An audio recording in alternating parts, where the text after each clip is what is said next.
It's the next day. Let's see how we did. So clamping is the key to a flat veneered panel. Let's see what happens if you get inadequate clamping. You get a lot of wrinkles in the veneer, but I don't know if it's going to show up here, but I think I got a nice flat piece. No ripples, and very little, if any, glue squeeze out, which is fine. That's pretty much what you're looking for. A nice good bond all the way out to the edge.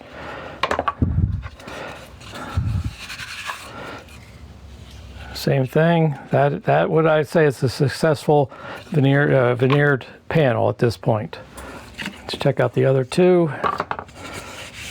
Yeah, that appears to be flat. Same there. All right, well now it's time to trim off the excess.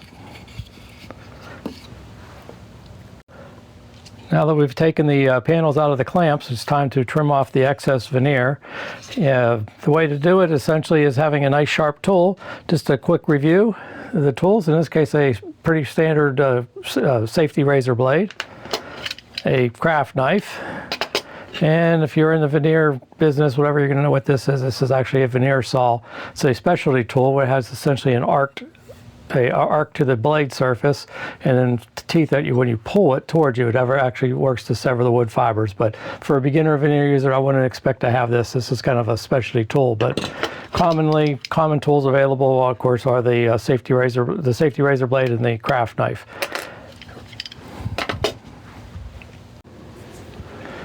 Making a few light scoring passes, that actually will improve your chances of the blade actually staying in contact with the side of the panel and the veneer. You want to make sure that you're not pulling or ripping the veneer fibers away from the surface.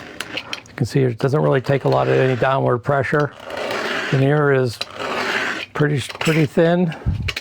You get a nice clean cut. Repeat on all four sides. Again, you just make multiple passes. And wood fibers can get severed quite easily when you got a nice sharp blade. Down here at the end, I got to take a little extra time to cut that little last corner because there's not a lot of long grain fibers holding that corner onto the glued surface. You might end up tearing it off. So just several light passes.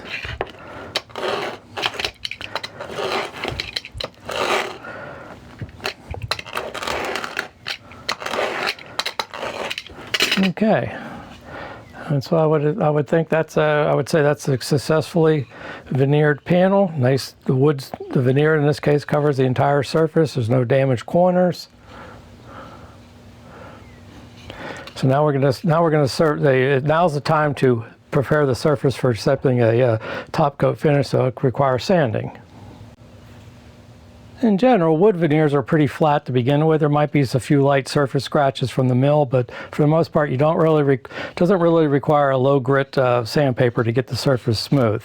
And this is the ideal time to prepare the surface for a top coat stain when the pieces are unassembled like this, because when you have it obviously glued up at the box, this is being the interior, it's really going to be hard to get a sanding in there. I recommend starting, in this case, it doesn't require a lot of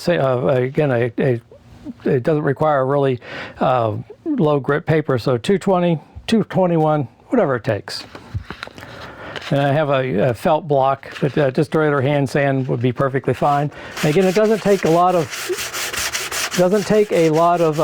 pressure to get or a lot of effort to get the surface flat. You're just looking to knock off some of the fuzz, kind of the raised grain to it. A few strokes.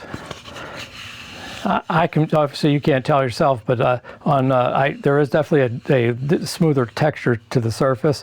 And now I want to sand the the veneer on the edges to where it's perfectly flush with the edge. You could use a power tool, a hand sander or an orbital sander to do this, but wood veneers are pretty thin, at 1/42 of an inch. They're about as thick as a playing card.